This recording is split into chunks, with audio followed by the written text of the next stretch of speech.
జై భీమ్, జై గోండ్వాన్, జై జై గోండ్వాన్, జై సేన్. మిత్రులారా, ఇంద్రవెల్లి పేరు వింటేనే వెంట్రుకలు నిక్కబడుచుకుంటాయి. ఇంద్రవెల్లి గడ్డ మీద నిలబడితే రక్తం సలసల మరుగుతుంది. ఇంద్రవెల్లి గడ్డ మీద గాలి పీల్చుకుంటే ఉద్యమాల కిల్ల ఉక్కు సంఖ్యలను తెంచుకొని బానిస బతుకుల నుంచి బయటపడి గొంతెత్తి స్వేచ్ఛ కోసం పోరాటం చేయాలని అనిపిస్తుంది గాలి పీల్చుకుంటే. మిత్రులారా, ఈరోజు మిమ్మల్ని చూస్తుంటే ఆదిలాబాదు అడవుల్లో ప్రవహించే గోదావరి తల్లి ఉప్పెనై ఇంద్రవెల్లిని కమ్మేస్తే ఎట్లా ఉంటుందో ఇవాళ మిమ్మల్ని అందరినీ చూస్తుంటే ఉప్పెనల కమ్ముకొచ్చిన కార్యకర్తలు, దళితులు, ఆదివాసీలు, గిరిజన సోదరులను అభినందిస్తున్నా. మిత్రులారా, ఈ గడ్డకు చరిత్ర ఉన్నది, ఈ ప్రాంతానికి ఒక పౌరుషం ఉన్నది, ఇక్కడి నీళ్లలో వేడి వాడి ఉన్నది. ఈ మట్టిలో స్వేచ్ఛ కోసం ప్రాణాలు ఇచ్చే త్యాగం ఉన్నది. ఈ గడ్డ మీద నుంచి గాండ్రించి నిజాం నవాబులకు, రజాకర్లకు ఎదురొట్టి నిలబడి తుపాకీ తూటాలకు కూడా వెన్ను చూపించకుండా ఈ గడ్డ మీద నుంచి ఉద్యమాలకు ఊపిరులు ఊదిన కొమరం భీమ్ గడ్డ ఈ గడ్డ. ఈ గడ్డ మీదనే ఆనాడు ఆదివాసీ హక్కుల కోసం, అడవి బిడ్డల గిట్టుబాటు ధర కోసం, ఈ ప్రాంతంలో దోసుకుంటున్న పెట్టుబడిదారుల మీద పోరాటం కోసం 1981 ఏప్రిల్ 20 నాడును ఆదివాసీ బిడ్డలు లక్షలాదిగా తరలివస్తే ఆదివాసీ బిడ్డలకు సమాధానం చెప్పుకోలేక తుపాకీ తూటాలకు వందలాది మంది ఆదివాసీ బిడ్డలు బలైన గడ్డ. ఈ ఆదివాసీ బిడ్డల రక్తంతో తడిసిన ఈ నేల పునీతమైంది. ఇవాళ దొరగారి గడిలో బందీ అయిన 4 కోట్ల తెలంగాణ బిడ్డలకు విముక్తి కలిగించాలంటే ఈ ఇంద్రవెల్లి గడ్డ మీద నుంచే శంఖం ఊదాలి, దండోరం మోగించాలని మీ దగ్గరకు వచ్చిన. కొంతమంది నన్ను అడిగినారు, 40 ఏళ్ల కింద కాంగ్రెస్ పార్టీ అధికారంలో ఉంది కదా అని. నేను ఇవాళ ఈ వేదిక మీద నుంచి నేను ఒక్క మాట చెప్పదలుచుకున్న, నిటారుగా నిలబడి ఉమ్మడి రాష్ట్రంలో సమైక్య పాలనలో మా ఆదిలాబాదు అడవి బిడ్డలను కాల్చేస్తుంటే ఈ ప్రాంత నాయకులు నిస్సహాయంగా ఉండిపోయినరు. కానీ ఇవాళ శ్రీమతి సోనియా గాంధీ గారు తెలంగాణ రాష్ట్రం ఇచ్చిన సందర్భంలో ఆనాడు చనిపోయిన ఆదివాసీ బిడ్డలకు ఈ గడ్డ మీద నుంచి నివాళులు అర్పిస్తున్నా. ఆ కుటుంబాలకు అండగా నిలబడి ఆనాడు అమరులైన ఆదివాసీ బిడ్డల కుటుంబాలను ఆదుకునే బాధ్యత మాది, కాంగ్రెస్ పార్టీది.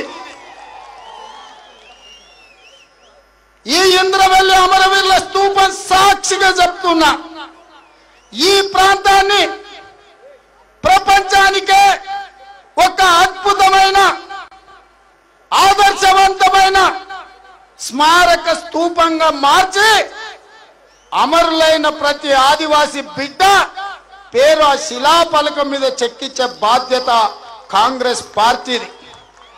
చరిత్రలో హక్కుల కోసం, ఆదివాసీ బిడ్డల కోసం ప్రాణాలను అర్పించి నేల కొరిగిన బిడ్డల్ని తరతరాల తెలంగాణ సమాజం గుర్తుపెట్టుకోవాలి. ఆ గొప్ప కార్యక్రమాన్ని కాంగ్రెస్ పార్టీ తీసుకుంటుంది. ఇవాళ ఈ ప్రాంతం నీ బాంచం ద్వారా కాళ్ళు మొత్తాన్ని గడియల ముందు నిలబడ్డ నడుము వంగిపోయి దొరల కళ్ళల్లో కాకుండా దొరల కాళ్ళు వైపు చూస్తున్న సందర్భంలో మీ బిడ్డ తెలంగాణ ఉద్యమానికి స్ఫూర్తి కొమరం భీం చెప్పిండు, నీ బాంచం ద్వారా కాళ్ళు మొత్త కాదు గోల్కొండ కింద నీ గోరి గర్తం కొడుకు అని నినదించిన గడ్డ ఇది. ఆ కొమరం భీం స్ఫూర్తిగా రామ్జీ గోండు వారసులుగా ఈ ప్రాంతంలో పనిచేసిన ఆదివాసీలు ఎంతో మంది ఉన్నారు. మీకందరికీ తెలుసు భీమ్రావ్ అనే నాయకుడు, మీకందరికీ తెలుసు మాడూచి రాజుగారు, మాడవి రాజుగారు, మీకందరికీ తెలుసు ఐఏఎస్ ఆఫీసర్ మాడవి తుకారాం గారు, మీకందరికీ తెలుసు మారు మాస్టారు గారు. వీళ్ళందరూ మీ బిడ్డలు, మీ ప్రాంతం వాళ్ళు. మీ బతుకు కోసం, మీ చదువుల కోసం, మీ అభ్యున్నతి కోసం, మీ అభివృద్ధి కోసం చివరి శ్వాస వరకు, ఆఖరి క్షణం వరకు మీ అభివృద్ధి కోసం పాటుపడ్డోళ్ళు ఈ గడ్డ మీద ఉన్నారు. ఒకప్పుడు ఆదిలాబాద్ గడ్డ అంటే ఈ ఆదిలాబాద్ గుర్తొస్తే కడెం ప్రాజెక్టు గుర్తొచ్చేది, చదువుల తల్లి బాసర సరస్వతి గుర్తొచ్చేది, గోదావరి జలాలు గుర్తొచ్చేవి. కానీ ఇవాళ ఆదిలాబాద్ అంటే జోకుడు రామన్నలు గుడిని గుడిలో లింగాన్ని మింగే ఇంద్రకరణ్ రెడ్లు బానిస బతుకుతున్న చెన్నూరు నుంచి ఎన్నికైన బాల్క సుమన్లు ఇవాళ ఆదిలాబాదు జిల్లాకు అరిష్టంగా మారిన. ఇవాళ నేను ఈ వేదిక మీద నుంచి కేసీఆర్ కు ఆయన వంది మాగదులకు బానిసలకు ఒక్క మాట చెప్పదలుచుకున్నా.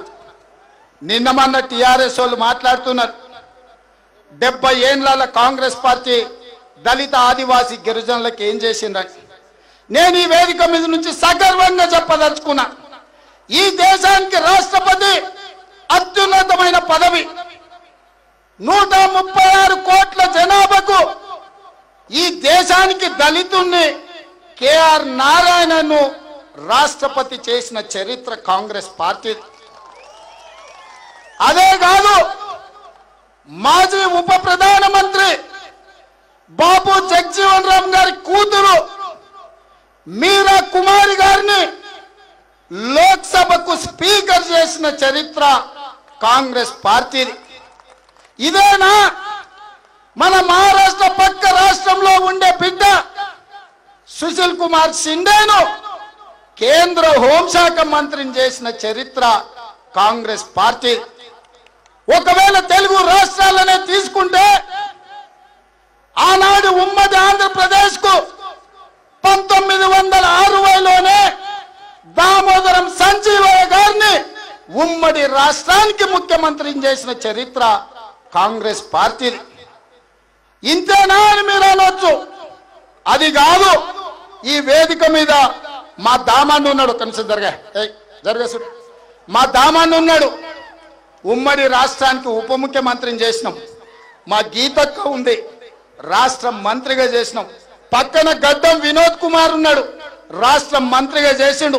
ఆ పక్కనే గడ్డం ప్రసాద్ కుమార్ ఉన్నాడు, రాష్ట్రంలో మంత్రిని చేసినాం. బలరాం నాయక్ గారు ఉన్నారు, మా సోదరుడు, కేంద్రంలో మంత్రిని చేసినాం. సర్వే సత్యనారాయణ గారు ఉన్నారు, కేంద్రంలో మంత్రిని చేసినాం. రెడ్డి నాయకును మంత్రిని చేసినాం. రాజ్య నాయకుడు సతీమణిని విప్పుని చేసినాం. మల్లు రవి గారిని కేంద్రంలో ఢిల్లీలో ప్రత్యేక సలహాదారుని చేసినాం. ఇవే కాదు, ఈరోజు కాంగ్రెస్ పార్టీ అంటే రెండు కళ్ళలో పిసిసి అధ్యక్షుడు ఒకటైతే శాసనసభా పక్ష నాయకుడు రెండోది. మిత్రుడు, సోదరుడు, మీ దళిత బిడ్డ, మీ సోదరుడు శాసనసభలో ప్రధాన ప్రతిపక్ష నాయకుడి పాత్ర పెద్దలు సోదరుడు బట్టి విక్రమార్క గారిని కాంగ్రెస్ పార్టీ నియమించింది. ఇదేనా? ఇంకా చెప్పాలన్నా, కేసీఆర్ గారు రాజ్యసభలో ప్రధాన ప్రతిపక్ష నాయకుడు కేబినెట్ హోదాతోని మనకు మల్లికార్జున్ ఖర్గే గారిని కాంగ్రెస్ పార్టీ చేసింది. యువ మిత్రుడు సంపత్ కుమార్ ను కాంగ్రెస్ పార్టీ ఏఐసిసి కార్యదర్శిని చేసి మహారాష్ట్ర లాంటి ముఖ్య రాష్ట్రానికి ఇన్ఛార్జి చేసిండ్రు. ఇది మా కాంగ్రెస్ పార్టీ చరిత్ర. ఇది మా కాంగ్రెస్ పార్టీ దళితులకు, ఆదివాసీలకు, గిరిజనులకు ఇచ్చిన గౌరవం. ఆ సన్నాసి అంటాడు బాల్క సుమన్, కేసీఆర్ చెప్పిన మాటలు విని చదువుకున్నోడివి, సంస్కారం ఉన్నోడివి, అడుగుతే ఎవరన్నా చెప్తారు కదా. కాంగ్రెస్ పార్టీని పట్టుకొని దళితులకు ఏం చేసిండ్రంటవా? ఇవన్నీ పక్కన పెడితే ఇవాళ నువ్వు రిజర్వేషన్ పేరు మీద ఎమ్మెల్యేగా ఎంపీగా అయినవంటే ఆ రిజర్వేషన్ తీసుకొచ్చి దళితులకు, గిరిజనులకు చట్ట సభలలో అవకాశం ఇచ్చి చట్ట సభలకు పంపించింది కాంగ్రెస్ పార్టీ. ఇవాళ మనం చదువుకుంటున్న రాజ్యాంగం, మన హక్కులను కాపాడుతున్న రాజ్యాంగం, ఈ రాజ్యాంగానికి రచించడానికి చైర్మన్ గా డాక్టర్ బాబాసాహెబ్ అంబేద్కర్ ను నియమించింది కాంగ్రెస్ పార్టీ. ఆ బాబాసాహెబ్ అంబేద్కర్ గారే ఎస్సీ ఎస్టీలకు తన జాతికి ఓటు హక్కిస్తే ఒకరోజు రాజ్యాధికారం వాళ్ళే తెచ్చుకుంటారని చెప్పి రాజ్యాధికారాన్ని ఇవ్వడానికి అవకాశం ఇచ్చింది కాంగ్రెస్ పార్టీ.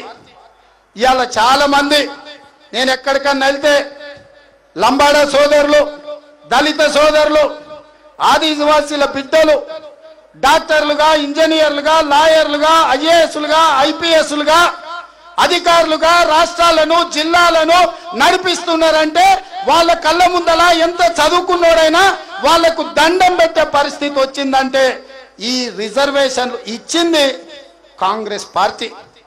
ఇవాళ దళిత, ఆదివాసీ, గిరిజన బిడ్డలు ఐఏఎస్, ఐపీఎస్, డాక్టర్లు, లాయర్లు, ఇంజనీర్లు అవుతున్నారంటే ఈ అవకాశం కల్పించింది కాంగ్రెస్ పార్టీ. ఇవాళ మా జాతి, మా నీతి ఇట్లుంటే ఒక్కసారి కేసీఆర్ యొక్క జాతి నీతి చూద్దాం. వచ్చిన తెలంగాణకు మొట్టమొదటి ముఖ్యమంత్రిని దళితుని చేస్తా అన్నాడు, లేకపోతే తల నరుక్కుంటా అన్నాడు కదా. ఈ రాష్ట్రానికి దళితుడు ఉన్నాడా ముఖ్యమంత్రి? దరిద్రుడు ఉన్నాడా? మీరు ఒక్కసారి చెప్పండి. ఆ దరిద్రుడు ఒక దళిత ఉప ముఖ్యమంత్రి ఉంటే పంచగట్టుకున్నాడని చూసి ఓర్వలేక అవినీతి ముద్రేసి ఉప ముఖ్యమంత్రి పదవి నుంచి బర్తరఫ్ చేశాడు. ఈ రోజు వరకు ఆ దళిత బిడ్డ అవినీతి ఏందో ఈ ప్రభుత్వం బయట పెట్టిందా అని నేను అడుగుతున్నా. ఇవాళ మీరు ఆలోచన చేయండి. ఇవాళ మాదిగలకు మంత్రివర్గంలో స్థానం లేదు. ఇవాళ ఎవరికి కూడా 5 ఏళ్ళు మొదట్లో మంత్రులే ఇయ్యలే మహిళలకు. ఇవాళ ఈ వేదిక మీద సభాధ్యక్షత వహించి మమ్మల్ని అందరినీ నడిపించిన మా ఇంటి ఆడబిడ్డ సీతక్క ఇవాళ కాంగ్రెస్ పార్టీ ఈ వేదికనే మా సోదరి మన చేతుల్లో పెట్టినాం. ఎవరు మాట్లాడాలన్నా, ఎప్పుడు మాట్లాడాలన్నా, ఎంతసేపు మాట్లాడాలన్నా నిర్ణయించేది మా సీతక్క. మా సీతక్క కట్టిన కంకణమే ఇది. ఇవాళ ఈ ప్రాంతం పట్ల నాకు ఎంతో అభిమానం ఉంది. ఈ ప్రాంత ప్రజలకు, ఈ ఆదివాసీ బిడ్డలకు ఏమైనా చేయాలనే సంకల్పంతో జూన్ 20 నాడు, ఏప్రిల్ 20 నాడు 2021 అమరులైన ఆదివాసీ బిడ్డలు 40 ఏళ్ళు పూర్తి చేసుకున్న సందర్భంలో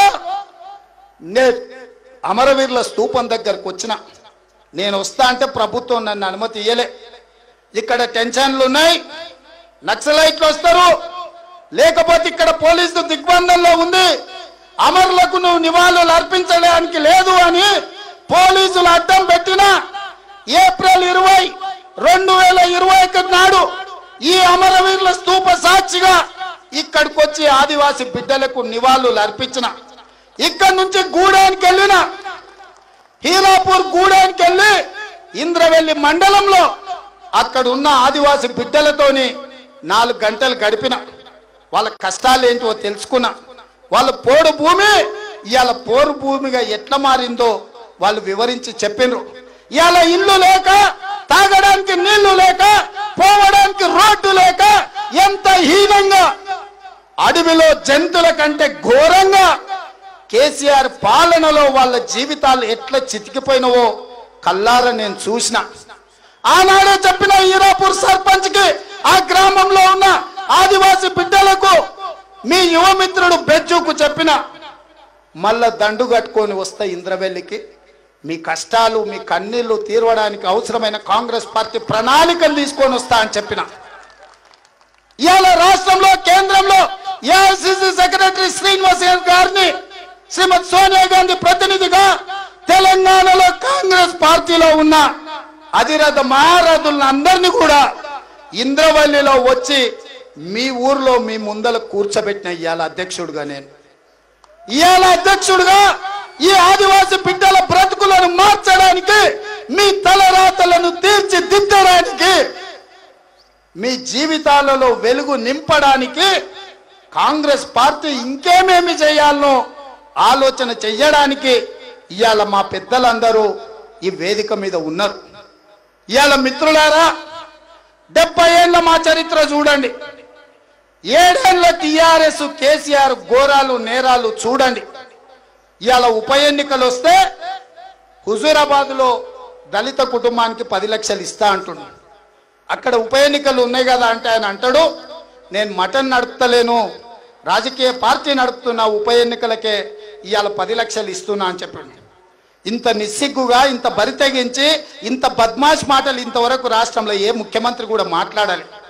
అందుకే ఇవాళ దండు కట్టినం, దరువు మోగించినం, దండోర ఊదినం. ఇక్కడి నుంచి ఈ దండోర వేదిక మీద 118 నియోజకవర్గాలలో ఉప ఎన్నికలు రావాలి.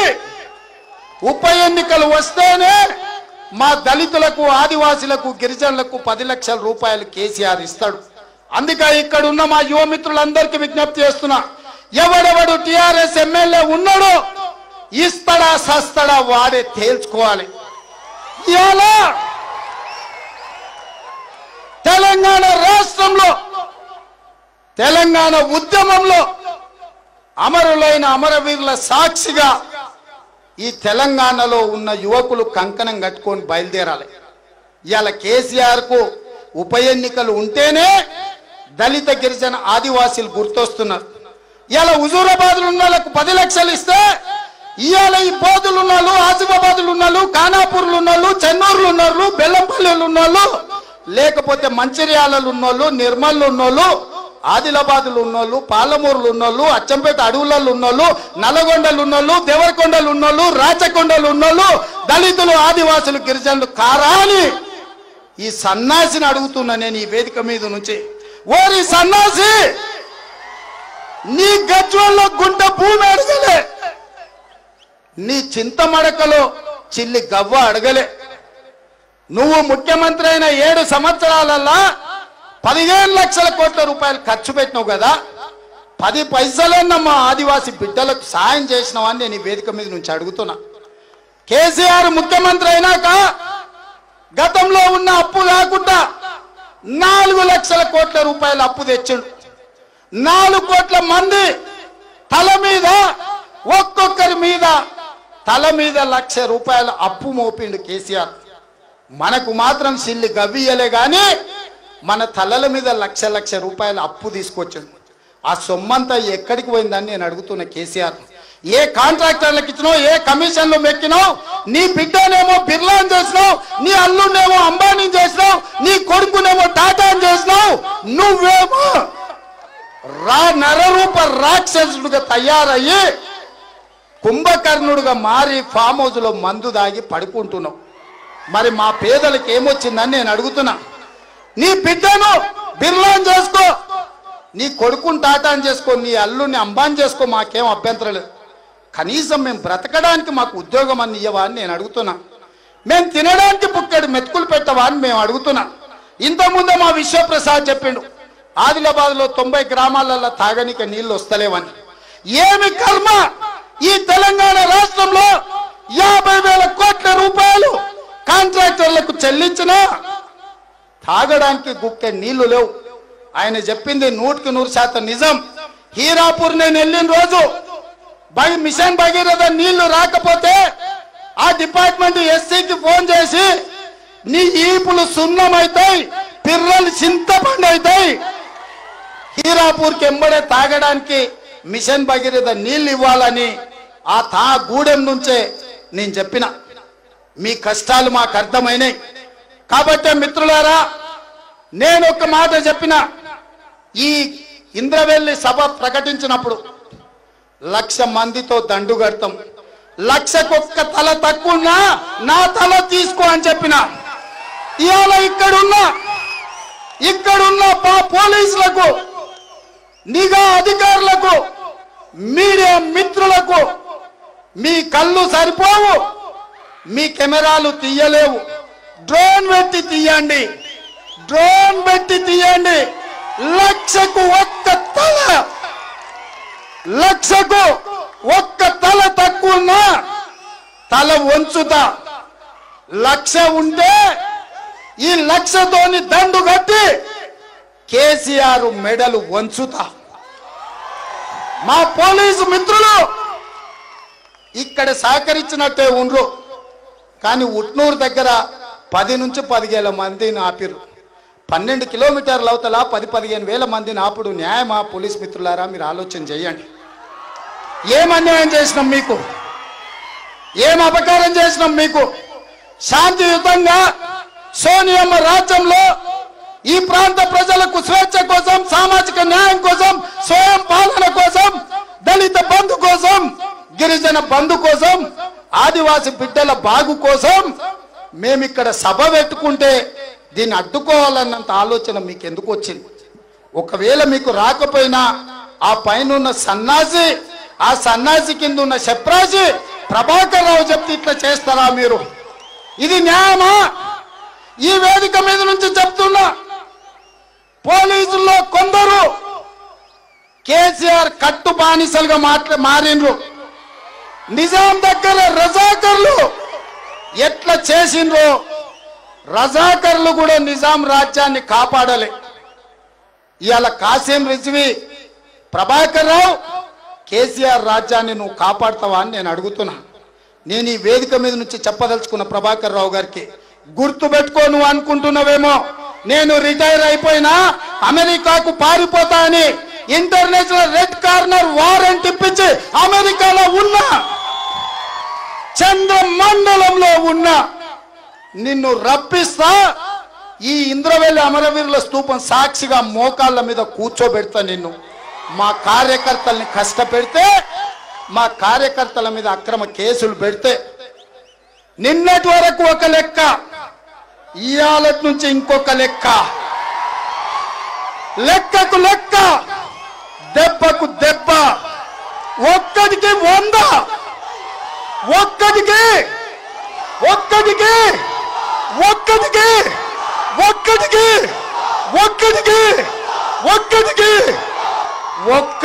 100 పెడతా బిడ్డ. మీకు మీరు అనుకుంటురేమో, మీ కేసీఆర్ ను బొంద పెడతా. ఇక్కడి నుంచే చెప్తున్నా. మీరు అనుకుంటుండొచ్చు రజాకర్లలాగా కాకి డ్రెస్సులు వేసుకున్న కొంతమంది కేసీఆర్ ను కాపాడతారేమో అని. నేను ఈ వేదిక మీద నుంచి చెప్తున్నా, నువ్వు ఫామ్ హౌస్ లో బండినా, ప్రగతి భవన్ లో బండినా, గోడలు బద్దలు కొట్టి నిన్ను చెర్లపల్లి జైల్లో ఇక 20 నెలలే నీకు ఫామ్ హౌస్ లో పడుకునే అవకాశం. ఆ తర్వాత చెర్లపల్లి జైల్లో సేద తీరాల్సి వస్తుంది. కేసీఆర్ గుర్తు పెట్టుకో.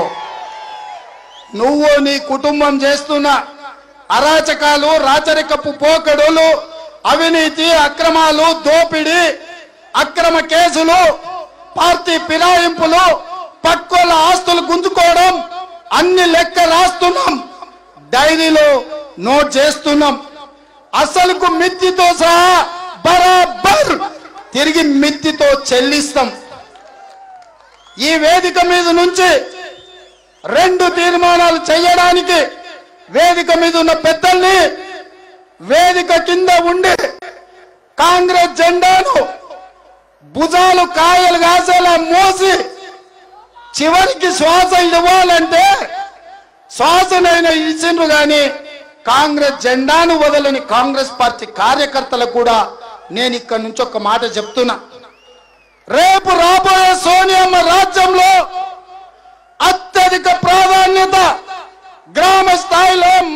స్థాయిలో నియోజకవర్గ స్థాయిలో ప్రజల కష్టాలలో తోడుండి కాంగ్రెస్ పార్టీ జెండా మోసేటోళ్ళకే న్యాయం జరుగుతుంది, కార్యకర్తల్ని కాపాడుకుంటాం. మీరందరూ చప్పట్లతో ఆమోదం తెలపండి. వేదిక మీద ఉన్న నాయకులు కూడా ఇక నుంచి కాంగ్రెస్ పార్టీ నాయకుల పార్టీ కాదు, ఇక నుంచి కాంగ్రెస్ పార్టీ కార్యకర్తల పార్టీ. ఈరోజు 20 నెలలు పార్టీ కోసం సమయం ఇచ్చేటోళ్లను గుండెల్లో పెట్టి చూసుకునే బాధ్యత పార్టీ అధ్యక్షుడిగా నేను తీసుకుంటా. 1,00,000 మంది అని నేను అన్నా అంటే నాయకుల గొప్పతనం గురించి కాదు, కార్యకర్తల మీద ఉన్న నమ్మకంతో 1,00,000 మంది అని సవాలు విసిరిన కేసీఆర్ మీద 1,00,000 ఆ లక్ష్యాన్ని నెరవేర్చింది మీరు. ఏదైనా సోనియమ్మ రాజ్యంలో మేలు జరిగేది జరగబోయేది మీరు.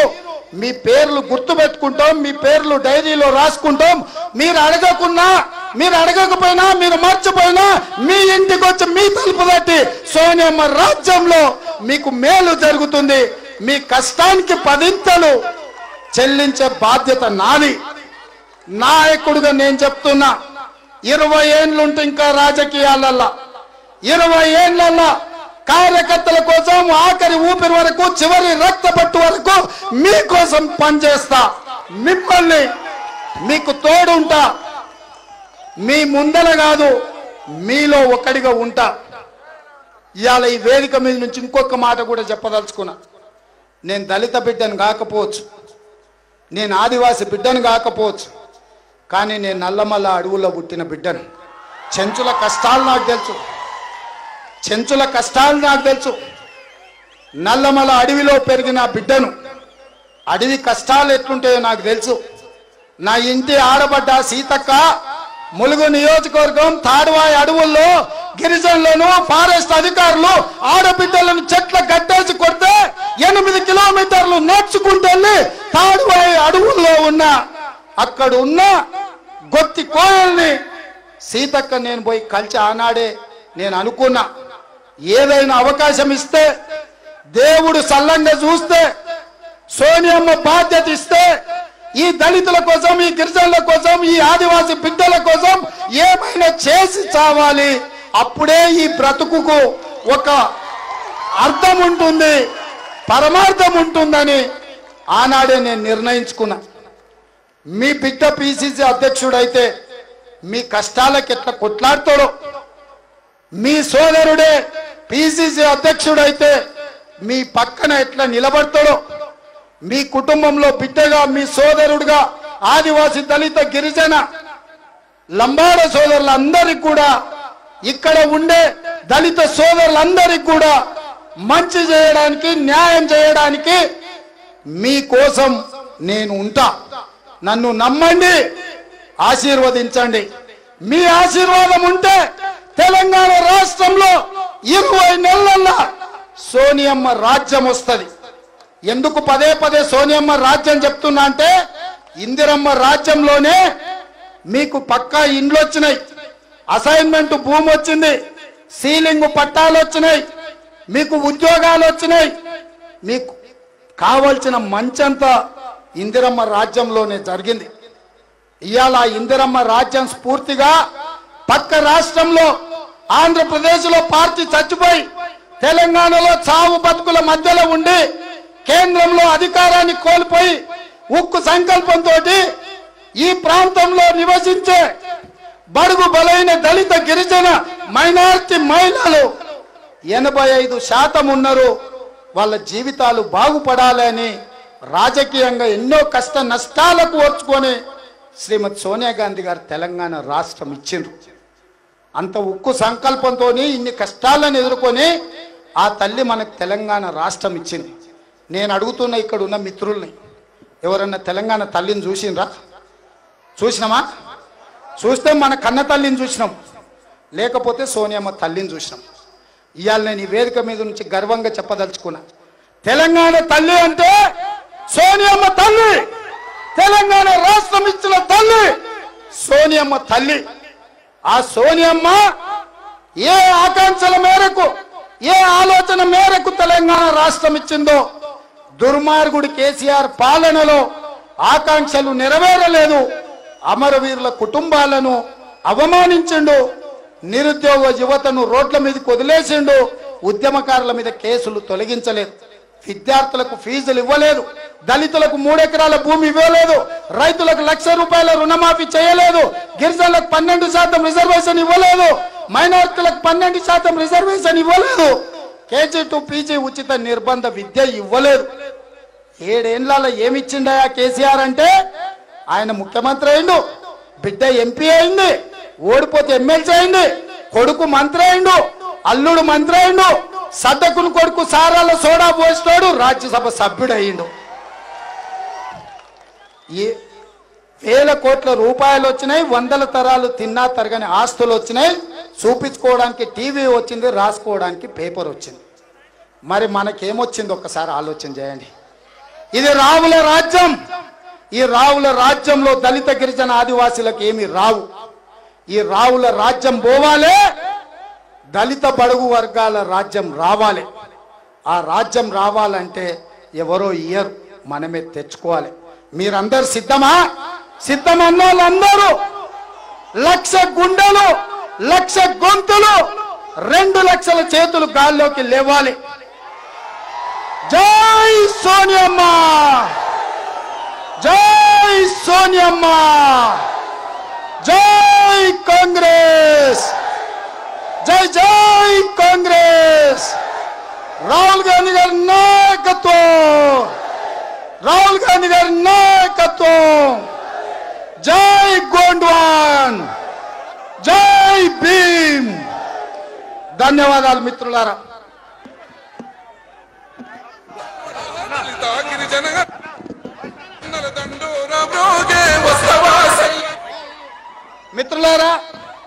మిత్రులారా ఒక్క నిమిషం. ఈ వేదిక మీద నుంచే 2వ సభ ఇబ్రహీంపట్నం గడ్డ మీద ఈ నెల 18 తారీఖు నాడు, ఈ నెల ఆగస్టు 18 నాడు ఇబ్రహీంపట్నం గడ్డ మీద మళ్ళీ దళిత గిరిజన ఆదివాసీ దండోర మోగించబోతున్నాం. ఇబ్రహీంపట్నానికి అందరూ తరలి రావాల్సిందిగా కోరుకుంటున్నా.